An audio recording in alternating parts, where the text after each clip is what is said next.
Hi, I'm Jeannie Kelly, your credit coach, and I'm so excited to have April Stewart, the money coach, on. Hi, April. Hi, Jeanne.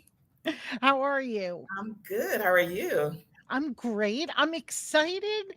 I'm so excited to have you on, but I'm excited to hear how you got involved and you are a self-made millionaire, and I know you love sharing your story. So, can you tell me how you got started? So, personal finance wasn't something that I was taught growing up. I would say, if anything, I was taught what not to do with money. And when I went to college, I was given advice by family members to do things like get a credit card so I can start building my credit. But to me, that sounded counterintuitive because I didn't have a job, I didn't have income. So I'm like, how am I going to pay this off? So I just realized that as I graduated college, began to work and get an income, I had to figure out what to do with my money. So because I wasn't being taught what to do by those around me, I just had to start to study it for myself. So I began to read books, listen to, this is a little before podcasts, so listen to radio shows, just TV shows, anything I could get my hands on to start learning about money and what to do with it. And how long have you been working on how long have you owned your own business? Since 2020 officially. So I stepped out into the coaching world in 2020. Okay. I launched my first offerings then. Okay, and I did see that you have, and I know that, we'll post this, but you have a millionaire, money checklist. Yes. That sounds incredible. I love that. And so your goal is to share your tips with others, right? And you have courses? Yes, yes. So I do group coaching, well, group and one-on-one coaching, but I coach around teaching women. I also work with men kind of on the one-on-one space, but my group coaching is a space for women, but teaching them how to take the salaries that they have, manage it well, steward it, and then multiply it in terms of their net worth. So I don't teach you how to make more money or anything like that, because a lot of the women that I work with are high achieving career professionals. So they're making the money. They just don't know how to manage it. So they're basically making it and spending it all. They have very little to show for what they're making. So I teach them how to correct that so that they're actually building wealth, so that they're retiring comfortably and with dignity, and they're able to take care of their lives and not really live paycheck to paycheck, even on high income or a good income. Right. Yeah, because a lot of times, even in the credit world, people will think just because you make a lot of money that then you have a great credit score. But that's not the case. If you don't know what you're doing with it, you can have the same problems. It's Yes. just maybe they're larger problems, more more And money that's involved. That's what I tend to see with the higher incomes. I tend to see that there's a lot more debt. There's a lot there are very high living expenses, what I like to call lifestyle inflation, lifestyle creep. I guess to look the part of the income that you make, you spend a lot.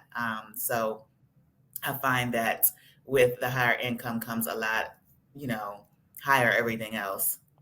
Yeah, and with your course, you're saying it's group session, but is there a certain amount of time it takes? So it's a 12-week program. So we work Okay. together over 3 months, I and love we do that. bi-weekly coaching sessions. So it's in between the sessions, I like to, because a lot of my clients are working professionals with careers and families and all that. So I like to give them time to actually work through the material in between our calls. So that's why we do it bi-weekly, so they can work on the material, and then we meet to talk about implementation strategies, their questions, all of that. So it's designed to work with their busy lifestyles. And can you work with anyone nationwide? Does it matter location? No, it doesn't, especially if we work one on one, because we have access to each other's calendars just to book time that works for us with my group coaching. As long as, because I do it currently on Wednesday evening, so as long as that works for someone's schedule, then they're open. I mean, sometimes if you're here in the U.S., my time, and then they're in another country, the group session might be a weird time for them, but but a lot of those, like some of the international people, tend to work one on one so that we can find a time that works for them, for both of us. Okay. Yeah, because I think, like, putting the whole word budget, people don't like to hear that, right? Do you find that? Because even if I say a credit diet, they're like, Mhm. "Whoa." And so it's almost changing your thought process. It's part of being the coach, even regarding credit, and I'm sure just like you with finances, with money, it's therapy. Mhm. It's talking Absolutely. them through. Yeah. So, Yeah, and with the word budget, so if there tends to be a split. A lot of people don't like the word budget because they feel that it's restrictive, but I think that they just really don't understand what it is and what the power of it is. But I tend to use the word spending plan because it is more comprehensive and it actually is more accurate. You're going to spend money each month regardless. So what we're doing is creating a plan for how you're going to spend it, being intentional about how you spend it. So that's the term I tend to use with my clients and in my program. yeah, I love that because it's true. We are going to spend it. So why not have a plan for that? And Yeah. a lot of times we're just not thinking about it until you're wondering, where is the money going? Why am I living paycheck to paycheck? And a lot of times you're afraid to ask for help. So you may not want to go to maybe your parents, because maybe also you feel they're not financially sound, right? Or then you think of a financial advisor and sometimes you're embarrassed because you're trying to even just pay your bills on time. You make the income, but you just don't know where to start. Yeah. So, And that's the thing. Especially, I think what's important is to get outside of what your norm is. So as you mentioned, you may not be able to go to your parents for advice because, they may not have the financial savvy, the know-how, or even your friends and family. So a lot of times it's pulling yourself out of your immediate circle, out of your immediate community to do something different. Like I feel like if we keep doing what we've always done, what we've always been comfortable with, we're going to keep getting those same results. So sometimes you just have to shake up that comfort level. You have to step out and do something different.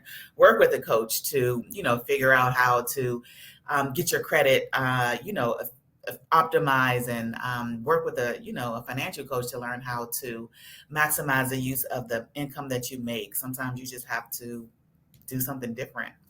and I love that you're saying you have groups every other week, because if you are having to step out of your circle for this help, it's nice having others going through the same thing with you, right? That you cheer each other on inside the group, even when you don't know each other. It's just nice that Yeah. you're all trying to learn, at the same pace if you're doing it, in those 12-week Yeah. sessions. And building the communities and also learning from each other's questions, each other's scenarios, like what's going on with their finances. A lot of times, the women say it's just good to hear the questions that others ask or the things that they're dealing with, because I wouldn't have thought to ask that question. So there's definitely power in community. What's your favorite thing that you do for your career right? Um, I would say the favorite thing I do, quite honestly, is the coaching. Like I love to talk to the women about their situations, their money, their fears, everything, especially that. I love to really help put them at ease, like help them to understand, we're human, we make mistakes, there are things that happen, it's okay. You're here, like you've taken the important first step, like we can turn it around. And the reason I say the coaching part, because of course, as a business owner, there's the business as well. There's all the other things you have to do. And those things are good. I won't say I don't enjoy them, but I love when I can just put on the coach hat and I don't necessarily have to put on the marketing hat or the sales hat or all those other hats, and I can just be the coach and just really connect one on one with the client. Yeah, and I ask everyone who comes on the podcast, and you did touch base on it, but how did you learn about credit? Um, I would say for me, it was really through reading, books I read. And then over time, I would say most recently through the podcast. And then actually, I would say I'm learning even more about it now as a business owner. Because in my personal life, my personal credit, um, so when I started my financial journey, I became debt free and I didn't really rely on debt. So I I stopped using like my credit cards, everything. I mean, I had, of course, like my house, my mortgage that I was still paying on. So that kind of kept things active. But I actually stepped away from, using credit cards and everything for a while. And now I'm being a business owner, or a full time business owner now. Um, I'm now starting to build up business credit. So I feel like I'm learning about credit all over again through this process, in terms of like trying to establish credit for my business. So, and that's been through, again, podcasts, and, some reading and just talking to other people, talking to other business owners, really, um, Right. learning what they're doing and what I can implement.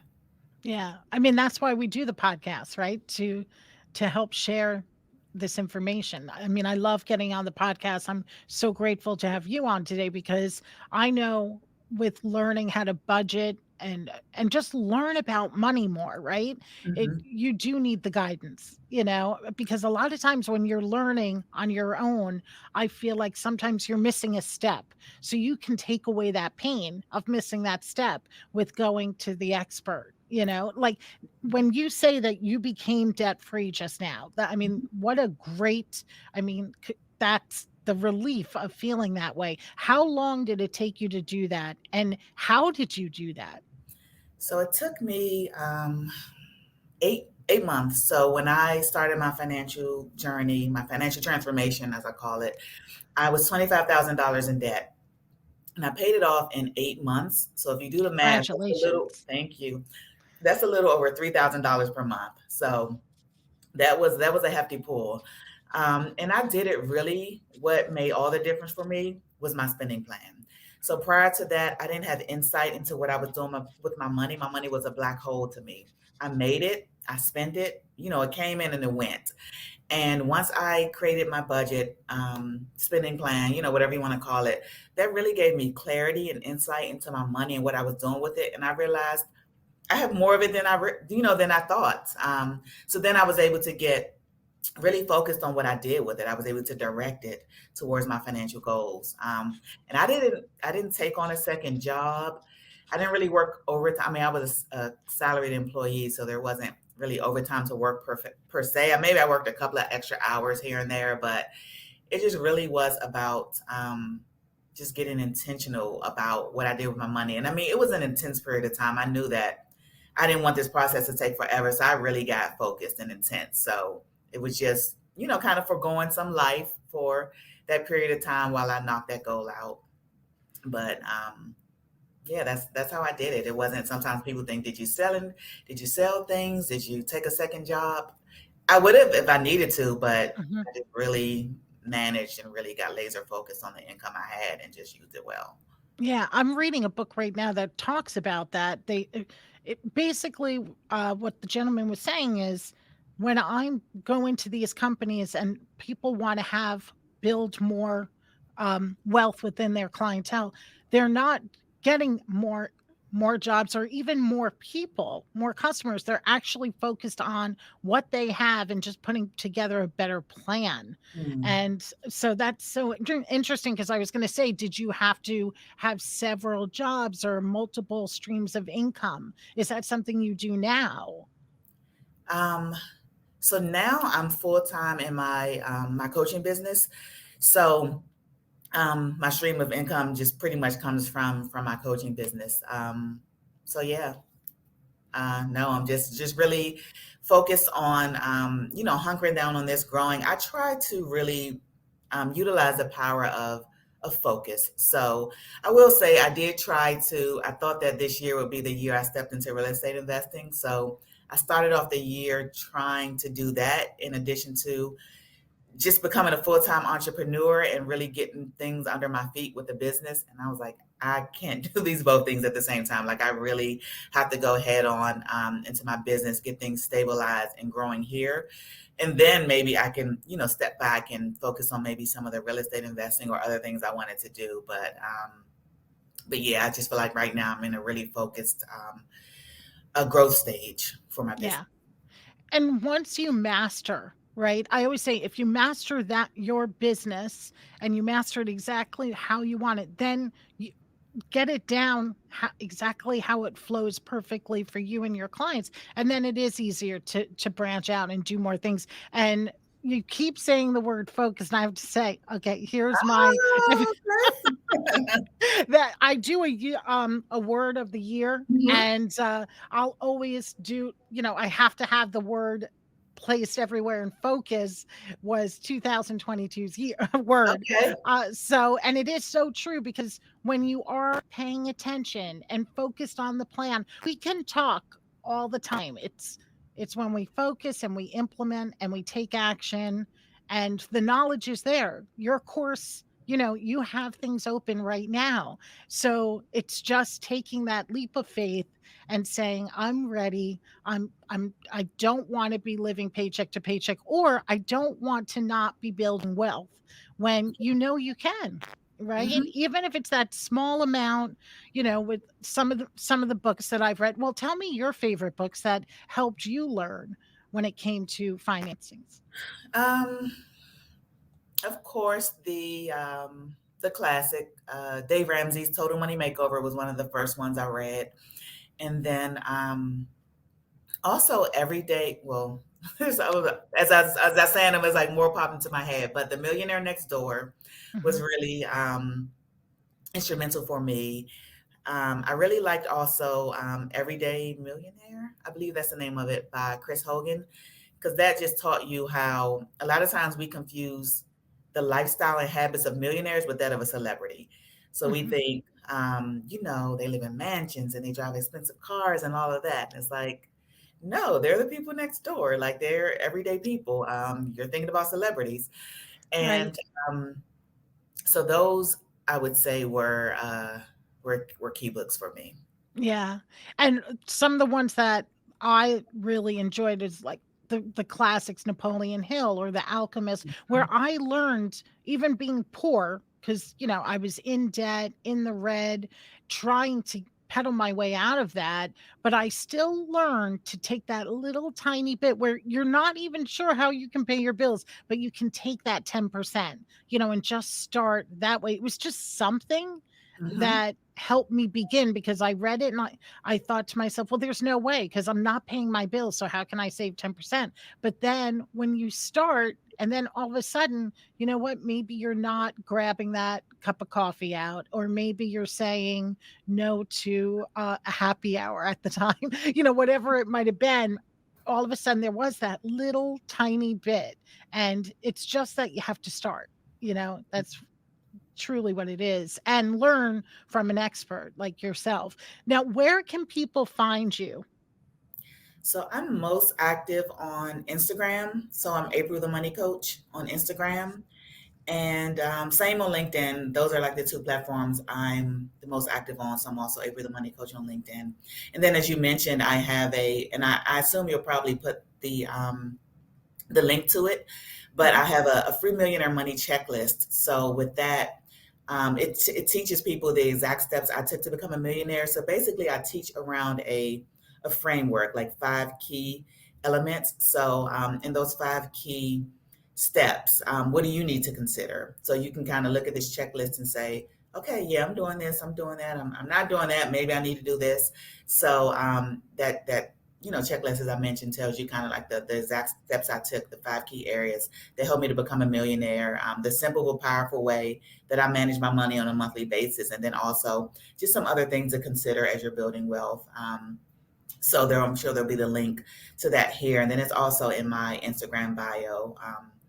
On April the Money Coach, I always keep a link to that checklist in my bio there as well. Okay, perfect. And are there any tools that you like to use, like any special apps that you think are key to help keeping you on track, or any special podcasts you love listening to? Um, in the financial space, I I'm pretty old school. So in terms of like my budgeting, my money management, I do it. I love my spreadsheet because I can customize it.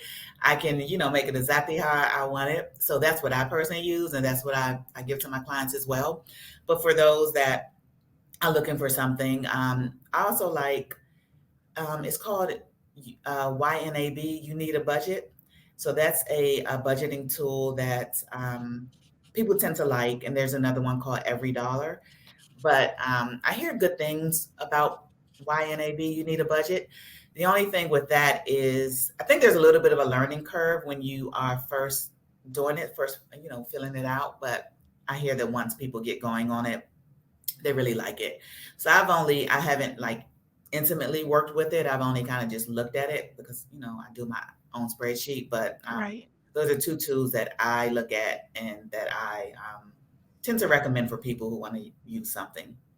Yeah, and I'm like you, I'm old school. I love the paper and pen. I loved, like, after something, I budget in it, I like putting my check mark after I see something come out. I'm always double checking because I have seen it time in and time again, like, you think you paid something, you probably did, but maybe there was some kind of mess up. So I always like to make sure after I pay something, I still see it come out of the bank on Yeah. time. And Yeah. because of those things. And that's why I like my little, paper and pen still. Not saying that we can't do that electronically, do whatever works best for you. But having that tracking system, I think, is key. Yeah, and I mean, what you're talking about is what I call like reconciling, and that's a term that's used in like accounting and business accounting, all of that. And I find that a lot of times with personal finance, so being a business owner, doing my bookkeeping, I have to reconcile my accounts. So basically, what I expected to be spent versus what the bank statement says, making sure everything matches, and that's what I also teach my clients to do with their personal budget. And the thing is, we accept that in the business world, like, oh yeah, that's smart bookkeeping, all of that. But I think in our personal life, we think that it's restrictive, like it's too much. Like it's interesting the way we treat personal finance versus any other area of our lives that we're intentional about, that we plan out, that we're strategic about. We think that's smart, but I think for some reason when it comes to finances and doing a budget, we just think that's restrictive or it's limiting. So I think there's really a mindset thing that we have to get around because once you do, it opens up so much more for you. And you will be able to see the power of it. Right. Well, and also sometimes I don't know if you've heard, but I mean, I'll hear people think that money's bad, or, they have to get into a different relationship with money. Absolutely. And it's sad. It's sad when I hear that because I'm like, well, I don't understand. I'm not saying money is everything, right? We all know it's just what it can do for your life in the Yeah, moment, right? it's a In your tool. lifestyle. So it's neither bad nor good. It's a tool, but it's a powerful tool. It's a tool that you can do great things with if you're a good person. Of course, it's a tool you can do bad things with if you're a bad person, but it's in your hands as a tool. And I think that it's prudent to really make use of that tool because it can, do great things for your life and the lives of others. Yeah. And April, what would you say your number one tip is? Excuse me. I would say that it's focusing on managing what you have. So I think there's so much focus on I want to make more, I want to make more, I want to make more. Yeah, making more is great, but making more is not the answer. You can make more and then spend all of what you're making. So that's not what's really going to help you to build wealth or to increase your net worth. Is not really about what you make, but what you do with it. So I say learn how to manage what you have in your hands. Um, Learn how to make it work for you. Learn how to keep it. And then once you keep it, then of course invest it and multiply it. But that's really the key thing. And I will continue to shout it from the hills because people, I mean, I talk to so many people and they don't get it. Like they make great money, more money than I've ever made, and they have nothing to show for it. And so it's just really is not always about what you make. It's really about what you do with it, how you manage it, how you steward it. So that's my one tip. Like learn how to really manage what you have. That's an amazing tip because it's so true. And I just love that you're sharing that and that others can learn from you because you're saying it doesn't matter what you make, right? It just anyone can take your program, like anyone can be part of it. It doesn't matter, what income level you're at, you're going to show them the way. And then if they start making more money, they'll already know, you Hmm. know, what you said, your spending plan, Yeah. right? So they'll Well, be the able to framework. Yeah. implement it. Yeah, you have And a framework for what to do with your money because that's what you learn. You learn the framework of how to relate to your money, how to make decisions. I mean, my money plan, like, it's not a one and done thing. Like, as I've worked with money over the years, my own personal money, I always go back to my plan whenever something happens. I mean, life happens. So if I had to, replace my car, um, how do I go about that? Like, how do I work my money so that I don't necessarily have to go in debt for that if I don't want to? Like, I work my framework, so it's something that's going to govern your relationship, excuse me, with money throughout your life. right, and I love that because it's keeping it real. Of course, if you need the new car or if something happens or you change jobs, you move, there's always life. It's Hmm. life. So we just have Absolutely. to learn Yeah. how to have financial navigation Hmm. with that, but we have to learn it. So that's why I'm screaming from the rooftops with you to go to the money coach, and definitely I'm excited to hear more about your the millionaire money checklist. I'm very excited about that, and I'm glad that we're going to be sharing that with everyone. Thank Yes. you so much, April. Thank you for having me. This went by so fast. I really appreciate it. And again, where can everyone find you on social media? So I'm at April the Money Coach on Instagram and same on LinkedIn. Once you go onto LinkedIn, if you put in April the Money Coach, you can find me there as well. Awesome. Thank you so much. Have a great day. Thank you. You too.